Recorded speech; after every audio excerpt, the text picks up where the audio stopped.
بسم اللہ الرحمن الرحیم۔ حدیث مبارک۔ رسول اللہ صلی اللہ علیہ وسلم اپنی اونٹ پر بیٹھے ہوئے تھے اور ایک شخص نے اس کی نکیل تھام رکھی تھی۔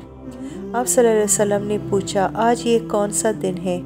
ہم خاموش رہے حتیٰ کہ ہم سمجھے کہ آج کے دن کا آپ کوئی دوسرا نام اس کی نام کے علاوہ تجویز فرمائیں گے۔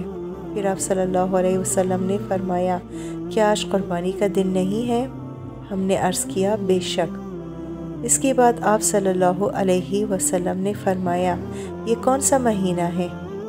ہم اس پر بھی خاموش رہے اور یہی سمجھے کہ اس مہینے کا بھی آپ اس کے نام کے علاوہ کوئی دوسرا نام تجویز فرمائیں گے۔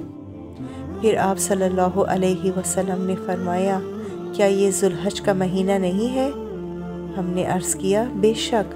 آپ صلی اللہ علیہ وسلم نے فرمایا، تو یقیناً تمہاری جانیں اور تمہاری مال اور تمہاری آبرو تمہاری درمیان اسی طرح حرام ہے جس طرح آج کے دن کی حرمت تمہاری اس مہینے اور اس شہر میں ہے۔